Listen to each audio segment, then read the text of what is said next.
नमस्कार दोस्तों, BN ITI के YouTube चैनल पर आप लोग का स्वागत है।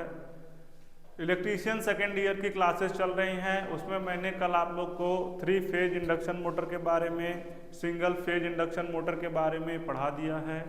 मोटर का जो सबसे लास्ट चैप्टर है आज हम उसको पढ़ाएंगे। आज हम आप लोग को सिंक्रोनस मोटर के बारे में पढ़ाने वाले हैं, ठीक है ना। सिंक्रोनस मोटर पढ़ाने के बाद फिर हम आ जाएंगे आप लोग के मॉडर्न फिजिक्स पे, जैसे कि हम आप लोग को डिजिटल इलेक्ट्रॉनिक्स के बारे में पढ़ाएंगे, जैसे गेट हो गया, और गेट हो गया, एंड गेट हो गया, नॉट गेट हो गया, उसके बारे में पढ़ाएंगे, ठीक है ना। डायोड के बारे में पढ़ाएंगे, ट्रांजिस्टर के बारे में पढ़ाएंगे। इन सारी चीज़ों को पढ़ाने वाले हैं। आज हम आप लोग को सिंक्रोनस मोटर के बारे में पढ़ाने वाले हैं, ठीक है ना। तो सभी लोग चैप्टर का नाम डाल लीजिए सिंक्रोनस मोटर, ठीक। सिंक्रोनस मोटर को क्या बोलते हैं? तुल्यकालिक मोटर भी बोलते हैं, ठीक है ना। चैप्टर का नाम आप लोग डाल लीजिए सिंक्रोनस मोटर। हिंदी में इसको क्या बोलेंगे? तुल्यकालिक मोटर, ठीक है ना। जो सिंक्रोनस मोटर है वह क्या है? 3 फेज इंडक्शन मोटर का एक टाइप ही है, ठीक है ना। बट 3 फेज इंडक्शन मोटर और सिंक्रोनस मोटर में बहुत सारे डिफरेंसेस होते हैं, उसके बारे में भी हम आप लोग को बताएंगे, ठीक है ना। तो चैप्टर का नाम आप लोग डाल दीजिए सिंक्रोनस मोटर या तुल्यकालिक मोटर, ठीक। इसमें सबसे पहला पॉइंट आप लोग लिखिए, सबसे पहला पॉइंट लिखिए, सिंक्रोनस मोटर की जो गति होती है एक समान होती है, ठीक। मतलब क्या है? सिंक्रोनस मोटर एक ऐसी मोटर होती है, अगर हम क्या करेंगे, उसके लोड को बढ़ाते जाएंगे, उसके बाद भी क्या होगा? सिंक्रोनस मोटर की जो गति होती है अपरिवर्तित होती है, मतलब कि बदलती नहीं है, ठीक है ना। और वैद्युत ऊर्जा को क्या करता है? यह यांत्रिक ऊर्जा में नियत गति में परिवर्तन करता है। कोई भी मोटर है, मोटर क्या करती है? विद्युत ऊर्जा को किस में परिवर्तित करती है? यांत्रिक ऊर्जा में परिवर्तित करती है। आप लोग के एग्जाम में पूछेगा ऐसा वह कौन सा यंत्र है जो वैद्युतिक ऊर्जा को यांत्रिक ऊर्जा में बदलता है, तो आप लोग क्या लगाओगे? मोटर लगाओगे। और इसके विपरीत यदि पूछ ले वह कौन सा यंत्र है जो यांत्रिक ऊर्जा को वैद्युत ऊर्जा में बदलता है, तो आप लोग आंसर क्या लगाओगे? जनरेटर लगाओगे, ठीक है ना। क्या लगाओगे आंसर? जनरेटर आंसर लगाओगे, ठीक। इस मोटर की गति क्या होती है? NS बराबर क्या होता है? 120F/P। ये फार्मूला आपको याद रखना है, बहुत ही ज़्यादा इम्पॉर्टेंट फार्मूला है। NS बराबर क्या है? 120F/P। NS क्या है आपका? जहाँ ऐसे आप लोग लिख लो, जहाँ NS क्या है? NS क्या है? सिंक्रोनस स्पीड है। क्या है? सिंक्रोनस स्पीड है, ठीक। सिंक्रोनस स्पीड है। F क्या है आपका? आवृत्ति है, ठीक। F क्या है? आवृत्ति है। P क्या है? पोलों की संख्या है। P क्या है? पोलों की संख्या है, ठीक है ना। P क्या है आपका? पोलों की संख्या है, ठीक है ना। और यह सेल्फ स्टार्ट नहीं होती है। सिंक्रोनस मोटर क्या है? सिंक्रोनस मोटर सेल्फ स्टार्ट नहीं होती है। इसको क्या करना पड़ता है? स्टार्ट करने की जरूरत पड़ती है, ठीक है ना। यदि अल्टरनेटर के स्टेटर को DC से तथा रोटर को AC से संयोजित कर दें तो यह तुल्यकालिक मोटर की भांति कार्य करेगा। आपके पास अगर अल्टरनेटर है, अल्टरनेटर क्या बोलते हैं? AC जनरेटर है, और एसी जनरेटर के जो स्टेटर वाला भाग है उसको हम क्या करें, डीसी से ज्वाइंट कर दें, तथा जो रोटर वाला पार्ट है उसको एसी सप्लाई दे दें, तो अल्टरनेटर हमारा कैसा कार्य करने लगेगा, एज ए सिंक्रोनस मोटर, मतलब सिंक्रोनस मोटर के जैसे कार्य करने लगेगा। ठीक है ना। तो इतनी चीजें आप लोग लिख लीजिए, उसके बाद हम आगे आपको और भी चीजें बताएंगे। ठीक।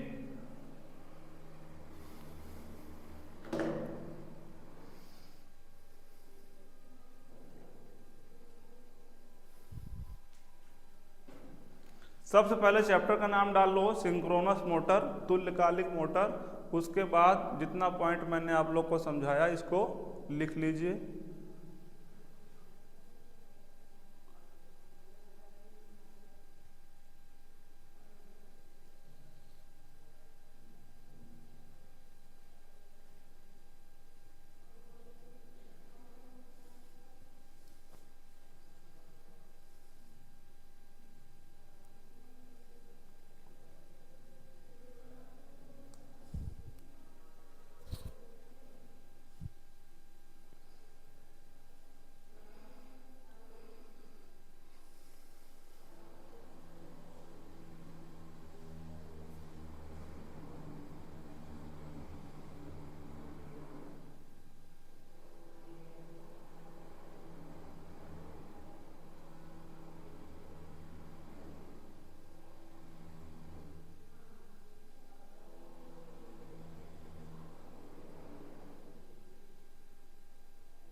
आई थिंक इसको आप लोग लिख लिए होंगे।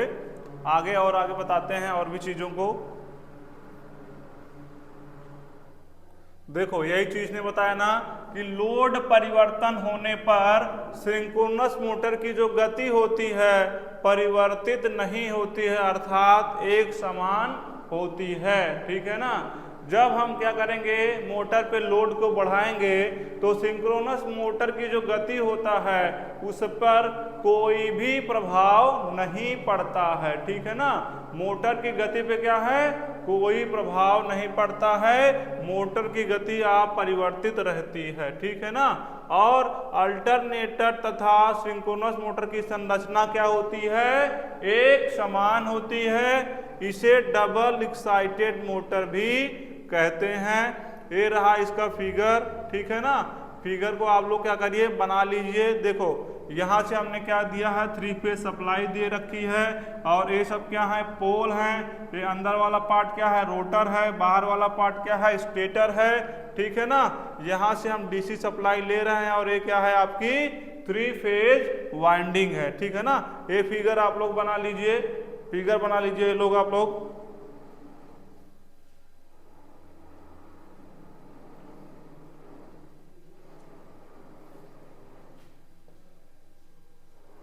फिगर को बना लीजिए।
अगर ये बन गया होगा तो, अगर अभी तक नहीं बना है तो इसको आप लोग वीडियो को क्या करिए, रोक करके बना लीजिएगा। आगे हम बता देते हैं। देखो स्टेटर क्या होता है आपका, जो भाग स्थिर रहता है वही क्या है आपका स्टेटर है, ठीक है ना। और 3 फेज सप्लाई वाइंडिंग की बात करें तो इसमें स्टार वाइंडिंग की जाती हैं और डेल्टा वाइंडिंग की जाती हैं, और यह 3 फेज सप्लाई के द्वारा एक्साइटेड होता है, ठीक है ना। स्टेटर क्या है, स्टेटर जो स्थिर भाग होता है वही क्या है आपका स्टेटर है। बात करें अगर सप्लाई वाइंडिंग की तो इसमें क्या होता है, स्टार वाइंडिंग की जाती है और डेल्टा वाइंडिंग की जाती है। यह 3 फेज सप्लाई के द्वारा क्या होता है, एक्साइटेड होता है। अगर हम बात करें कि स्टेटर बनाया कैसे जाता है, स्टेटर बनाया कैसे जाता है, सिलिकॉन स्टील की पत्तियों को लैमिनेटेड करके इसका निर्माण किया जाता है, ठीक है ना। कैसे बनाया जाता है, सिलिकॉन स्टील की पत्तियों को लैमिनेट करके इसका निर्माण किया जाता है। बात करें रोटर की तो रोटर कितने प्रकार होते हैं, रोटर के 2 प्रकार होते हैं। एक होता है सैलिएंट पोल रोटर, एक होता है सैलिएंट पोल रोटर, जिसमें आपका क्या क्या होगा, एक तो एक्साइटर होगा, ठीक है ना। पहला आपका क्या है सैलिएंट पोल रोटर, ठीक है ना। हेडिंग आप लोग डाल लीजिएगा सैलिएंट पोल रोटर, उसमें आगे हेडिंग डालिएगा उत्तेजक। उत्तेजक को हम क्या बोलते हैं, एक्साइटर बोलते हैं, ठीक है ना। और रोटर की फील्ड को उत्तेजित करने के लिए इसका प्रयोग किया जाता है। रोटर को उत्तेजित करने के लिए डीसी प्रदान की जाती है, ठीक। क्या किया जाता है, डीसी प्रदान की जाती है। इसमें डैम्पर वाइंडिंग का प्रयोग किया जाता है, ठीक। और डैम्पर वाइंडिंग क्या करती है, स्थायित्व को बढ़ाती है, स्टेबिलिटी को बढ़ाती है, ठीक है ना। इतना लिखने के बाद आप लोग हेडिंग डालिएगा तुल्यकालिक मोटर का कार्य सिद्धांत, working principle of synchronous motor, ठीक है ना। समझ में आया। सैलिएंट पोल रोटर होता है, दूसरा क्या होता है सिलेंड्रिकल पोल रोटर होता है, ठीक है ना। अगर बात करें एक्साइटर की, तो एक्साइटर क्या होता है, एक्साइटर क्या करता है, रोटर की जो फील्ड को क्या करता है, एक्साइट करता है। रोटर को उत्तेजित करने के लिए डीसी सप्लाई प्रदान की जाती है। इसमें डैम्पर वाइंडिंग का प्रयोग किया जाता है, और डैम्पर वाइंडिंग क्या करती है, स्थायित्व को बढ़ाती है, स्टेबिलिटी को बढ़ाती है। इतना लिख लीजिए। उसके बाद हेडिंग डाल लीजिएगा, तुल्यकालिक मोटर का कार्य सिद्धांत, working principle of synchronous motor.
आगे हेडिंग आप लोग डाल लीजिए, तुल्यकालिक मोटर का कार्य सिद्धांत। ठीक है ना। आगे हेडिंग आप लोग डाल लीजिए, तुल्यकालिक मोटर का कार्य सिद्धांत, working principle of synchronous motor. ठीक है ना। इसमें हम बताएंगे कि मोटर, आपकी जो सिंक्रोनस मोटर होती है वह कैसे वर्क करती है। ठीक है ना, वह कैसे वर्क करती है। तुल्यकालिक मोटर के स्टेटर को हम क्या करते हैं, 3 फेज एसी सप्लाई देने पर उसमें तुल्यकालिक गति से घूमने वाला चुंबकीय क्षेत्र उत्पन्न हो जाता है। ठीक है ना। देखो, तुल्यकालिक जो आपकी मोटर होती है, जब हम उसके स्टेटर को 3 फेज एसी सप्लाई देते हैं तो उसमें क्या होता है, तुल्यकालिक गति से घूमने वाला चुंबकीय क्षेत्र उत्पन्न हो जाता है। माना तुल्यकालिक मोटर के 2 ध्रुव वाले स्टेटर में ध्रुव क्या है, NS है व SS है, और तुल्यकालिक गति से घूर्णन कर रहे हैं। ठीक है ना। चित्र में क्या हो, चित्र 1, 2, 3 अब इसको हम दिखाएंगे। उसमें क्या है, आर्मेचर क्या है, आर्मेचर पोल्स हैं। आर्मेचर पोल्स की ध्रुवता स्रोत आवृत्ति के अनुसार परिवर्तित होती रहती है। ठीक है ना। और ध्यान रखें कि इस स्थिति में आर्मेचर का वैद्युत स्रोत क्या होगा, AC रखा जाना चाहिए। माना किसी क्षण पर आर्मेचर पोल्स 1, 2, 3 हैं, स्टेटर की ध्रुवता क्रमशः SR - NR और SR है, तब क्या होगा, देखो फिलहाल तब क्या होगा, डीसी सप्लाई द्वारा क्या हो जाएगा, डीसी सप्लाई द्वारा क्या होगा, डीसी सप्लाई द्वारा उत्तेजित करने पर रोटर में एक ऐसा टार्क उत्पन्न होगा जो क्या करेगा, जो उसे दक्षिणावर्त क्लॉकवाइज दिशा में घुमाने का प्रयास करेगा। ठीक है ना। अगर हम चित्र A को देखें, अभी दिखाते हैं आपको क्या कैसा है, जिस कारण रोटर पोल क्या है 1, 2, 3 की ध्रुवता परिवर्तित होकर क्रमशः NR, SR और NR हो जाती है। इस क्षण रोटर में क्या होगा, इस क्षण रोटर में एक ऐसा टार्क उत्पन्न होगा जो उसे वामावर्त मतलब कि एंटी क्लॉकवाइज दिशा में घुमाने का प्रयास करेगा, क्योंकि पोल्स की ध्रुवता परिवर्तित होने का समय बहुत कम, प्रायः 1/50 सेकेंड होता है, अतः रोटर क्या होगा, स्थिर ही रहेगा, ठीक है ना। और उसकी घूर्णन गति क्या होगी, शून्य रहेगी। इस प्रकार यह स्पष्ट है कि इस मोटर को स्वचालित सेल्फ स्टार्ट बनाने के लिए इसके रोटर को इतनी घूर्णन गति पर घुमाना आवश्यक है जितने समय में रोटर पोल्स अपनी ध्रुवता परिवर्तित करते हैं, ठीक है ना। तो फिलहाल आप लोग क्या करिए, सबसे पहले ये हेडिंग डाल लीजिए, तुल्यकालिक मोटर का जो कार्य सिद्धांत है इसको हेडिंग डाल लीजिए और ये सारी चीज़ें लिख लीजिए, ठीक है ना। और इन सारी चीज़ों को लिखने के बाद आप लोग क्या करिएगा, ये फिगर आप लोग बना लीजिएगा, ठीक है ना। और इन फिगर को बनाने के बाद जो नीचे का और भी पॉइंट है इसको आप क्या करिए, लिख लीजिए, ठीक है ना। इसको आप क्या करिए, लिख लीजिए। सबसे पहले आप क्या करिए, ये हेडिंग डालिए, तुल्यकालिक मोटर का कार्य सिद्धांत, working principle of synchronous motor. उसके बाद आप क्या करिए, इन सारे पॉइंट को लिख लीजिए, फिर ये फिगर आप लोग बना लीजिए, ठीक है ना। इसको बनाइए, फिर आगे लिखिएगा।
ये फिगर बनाने के बाद आप लोग क्या करिएगा, ये सारे पॉइंट जो है इसको लिख लीजिएगा, ठीक है ना। फिर उसके बाद हम क्या करेंगे, आगे की चीज़ें बताएंगे, ठीक है ना। इसको लिख लीजिए आप लोग।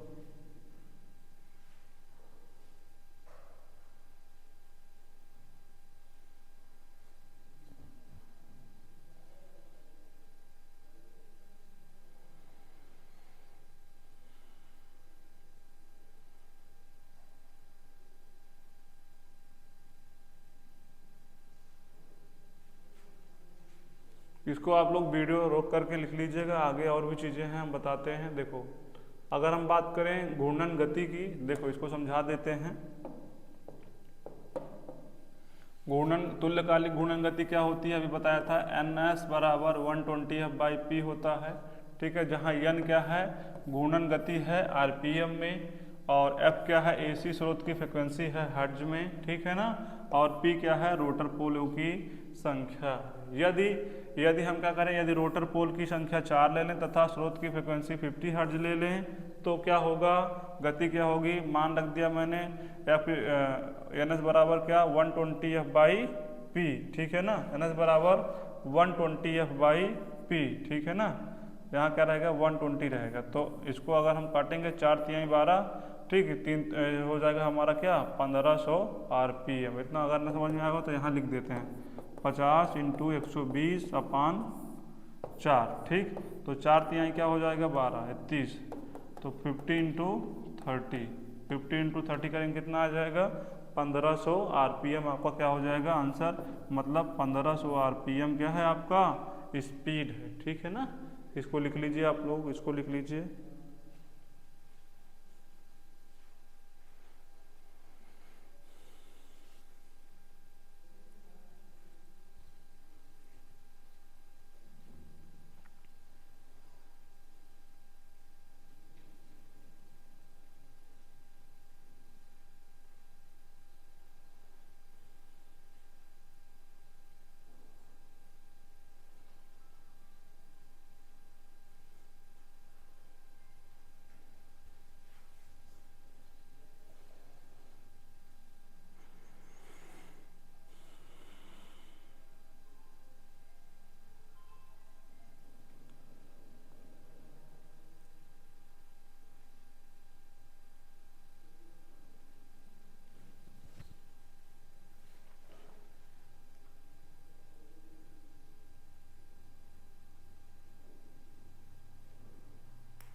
इसको आई थिंक आप लोग लिख लिए होंगे, आगे और भी चीज़ें हैं आप लोग को बता देते हैं हम इसमें।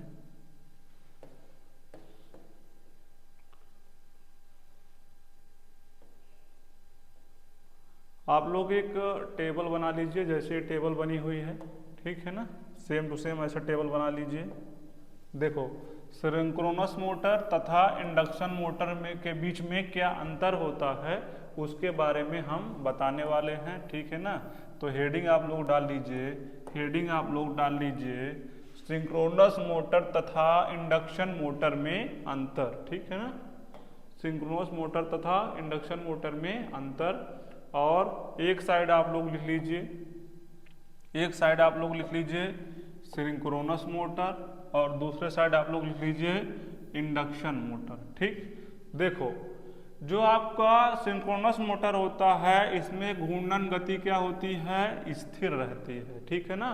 सिंक्रोनस मोटर में जो घूर्णन गति होती है वह क्या होती है, स्थिर रहती है। लेकिन इंडक्शन मोटर में लोड बढ़ने पर घूर्णन गति क्या हो जाएगी, घटती है, ठीक है ना। और सिंक्रोनस मोटर क्या होती है, यह अग्रगामी, पश्चगामी तथा इकाई पावर फैक्टर पर कार्य करती है। लेकिन जो आपकी इंडक्शन मोटर है यह केवल लैगिंग पावर फैक्टर पर ही कार्य करती है, ठीक है ना। कहाँ पे क्या करती है, केवल इंडक्शन मोटर के लैगिंग पावर फैक्टर पर ही कार्य करती है। सिंक्रोनस मोटर सेल्फ स्टार्ट नहीं होती है, लेकिन जो आपकी इंडक्शन मोटर है यह सेल्फ स्टार्ट होती है, ठीक। और इसका प्रारंभिक टार्क क्या होगा, शून्य तथा निम्न होता है, जबकि इंडक्शन मोटर का प्रारंभिक टार्क क्या होता है, उच्च होता है, ठीक है ना। पहला पॉइंट क्या है सिंक्रोनस मोटर का, इसमें घूर्णन गति क्या होती है, स्थिर रहती है। लेकिन इंडक्शन मोटर में लोड बढ़ने पर घूर्णन गति क्या हो जाएगी, घटती है। इसी प्रकार से सिंक्रोनस मोटर अग्रगामी, पश्चगामी तथा इकाई पावर फैक्टर पर कार्य करता है, जबकि इंडक्शन मोटर यह लैगिंग पावर फैक्टर पर कार्य करता है, ठीक है ना। यह सेल्फ स्टार्ट नहीं होती है, यह सेल्फ स्टार्ट होती है। जो आपकी इंडक्शन मोटर है कैसी क्या होती है, यह सेल्फ स्टार्ट होती है। इसका प्रारंभिक टार्क क्या होगा, शून्य तथा निम्न होता है, जबकि इंडक्शन मोटर का प्रारंभिक टार्क उच्च होता है, ठीक है। इन चारों पॉइंट को आप लोग लिख लीजिए, फिर आगे और भी पॉइंट हैं उसको हम दिखाते हैं आप लोग को।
इतना पॉइंट अगर आप लोग लिख लिए हो तो आगे और भी पॉइंट है, ठीक है, आगे और भी पॉइंट है, उसको भी लिखा दे रहे हैं। 4 पॉइंट हो गया आपका। 5वां पॉइंट देखिए, जो आपकी सिंक्रोनस मोटर होती है, जो आपकी सिंक्रोनस मोटर होती है, यह क्या होती है, डबल एक्साइटेड होती है, जबकि जो आपकी इंडक्शन मोटर है, 3 फेज इंडक्शन मोटर है, यह क्या है, यह सिंगल एक्साइटेड होती है। इसमें हंटिंग दोष होता है, जबकि इंडक्शन मोटर में क्या है, क्रिम्पिंग तथा क्लॉगिंग दोष होता है, और यह महंगी होती है। सिंक्रोनस मोटर क्या होती है, महंगी होती है, जबकि 3 फेज इंडक्शन मोटर क्या है आपका, थोड़ा सस्ती होती है।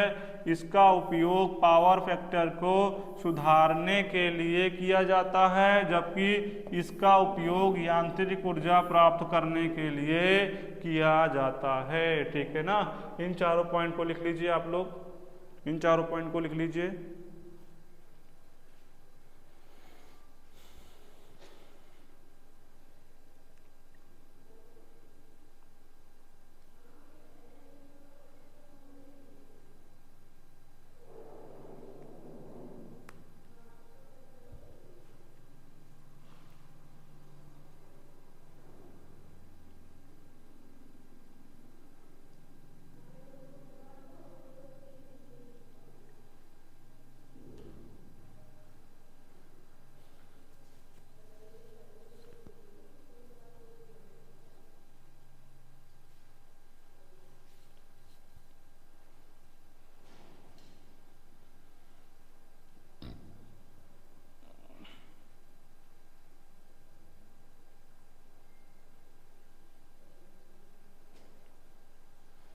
इसको आई थिंक आप लोग लिख लिए होंगे, ठीक। तो आगे हेडिंग डाल लीजिए, सिंक्रोनस मोटर को स्टार्ट करने की विधियां। अब हम आप लोग को क्या बताने वाले हैं कि सिंक्रोनस मोटर को कैसे स्टार्ट किया जाता है। सिंक्रोनस मोटर को स्टार्ट करने की विधियां, हेडिंग डाल लीजिए, सिंक्रोनस मोटर को स्टार्ट करने की विधियां। और सबसे पहली हेडिंग डालिए पोनीमीटर द्वारा, ठीक है ना। सबसे पहली हेडिंग डाल लीजिए, पोनी मोटर द्वारा कैसे स्टार्ट करते हैं। इस मोटर में पोलों की संख्या सिंक्रोनस से कम होनी चाहिए, ठीक है ना, और पोल कम होने पर गति अधिक होती है, ठीक। जब पोनी मोटर द्वारा सिंक्रोनस मोटर की गति सिंक्रोनस गति के बराबर हो जाता है तो क्या होगा, उसे विसंयोजित कर लेते हैं। चुंबकीय लॉकिंग के कारण सिंक्रोनस मोटर गति करने लग जाती है, ठीक है ना। तो सिंक्रोनस मोटर को सबसे पहले स्टार्ट करने की विधि हमने क्या बताया आपको, पोनी मोटर द्वारा कैसे स्टार्ट करते हैं, उसके बारे में ये सारी चीजें हैं। इसको आप लोग क्या करिए, लिख लीजिए, ठीक है ना।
आगे हेडिंग डालिए आप लोग, डीसी मोटर के द्वारा कैसे स्टार्ट करते हैं उसको बता देते हैं। आगे हेडिंग डाल लीजिए दूसरी, डीसी मोटर द्वारा, डीसी मोटर द्वारा, ठीक है ना। आगे हेडिंग डाल लीजिए डीसी मोटर द्वारा। डीसी कंपाउंड मोटर द्वारा हम क्या करते हैं, सिंक्रोनस मोटर को स्टार्ट करते हैं। सिंक्रोनस मोटर के स्टेटर पर हम क्या करेंगे, 3 फेज सप्लाई देंगे तो क्या होगी, वह स्टार्ट हो जाएगी। आगे हेडिंग डालिए, सेल्फ स्टार्टिंग विधि क्या है इसकी, आगे लिख लीजिए सेल्फ स्टार्टिंग विधि क्या है इसकी। स्टार्ट करने पर यह क्या है, इंडक्शन मोटर की भांति कार्य करती है, परंतु स्टार्ट हो जाने के बाद यह सिंक्रोनस मोटर की भांति कार्य करती है। इसमें स्लिप रिंग एवं 3 फेज का रिहोस्टेट लगा होता है। जो अगर हम सेल्फ स्टार्ट करेंगे सिंक्रोनस मोटर को, तो सेल्फ स्टार्ट होने के बाद वह कैसे काम करेगी, as a 3 phase induction motor की भांति कार्य करेगी, ठीक है ना। लेकिन उसके बाद क्या होगा, यह उस टाइम के बाद सिंक्रोनस मोटर की भांति कार्य करने लग जाएगी, ठीक है ना। तो इसमें 2 पॉइंट हमने लिखा दिया, एक तो डीसी मोटर के द्वारा, दूसरा सेल्फ स्टार्ट होगी तो कैसे स्टार्ट होगी, दोनों चीज़ों को आप लोग क्या करिए, लिख लीजिए, ठीक है ना। दोनों पॉइंट को आप लोग क्या करिए, लिख लीजिए।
आगे हेडिंग डालिए, हंटिंग दोष या फेज स्विंगिंग दोष क्या होता है, ठीक है ना।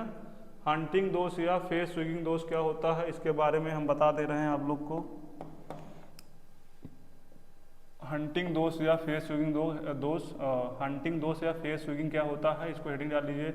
लोड में परिवर्तन के कारण जब मोटर कंपन करने लगती है तो इसे हम क्या बोलते हैं, हंटिंग दोष कहते हैं, और घूर्णन गति को परिवर्तन करने की कोशिश करता है, ठीक है ना। देखो जब क्या है हंटिंग दोष या फेज, हंटिंग बोलते हैं या फेज, उसी क्या बोलते हैं, फेज स्विंगिंग बोलते हैं। देखो लोड में जब हम परिवर्तन करते हैं तो मोटर में क्या होता है, वाइब्रेशन होने लगता है, वही क्या है आपका हंटिंग दोष है या फेज स्विंगिंग दोष है। इसका निवारण कैसे किया जाएगा, निवारण कैसे किया जाएगा, इसके निवारण के लिए डैम्पर वाइंडिंग का हम प्रयोग करते हैं, जिसमें शॉर्ट सर्किट कॉपर वाइंडिंग होती है। ठीक है ना, समझ में आया।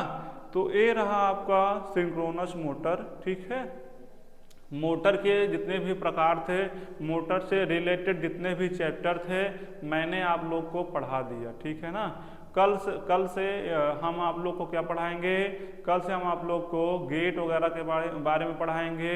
इलेक्ट्रॉनिक्स से रिलेटेड जितने भी चैप्टर हैं, जैसे आपका सेमीकंडक्टर हो गया, डायोड हो गया, ट्रांजिस्टर हो गया, पीएन जंक्शन डायोड हो गया, इन सब सारी चीज़ों को पढ़ाएंगे।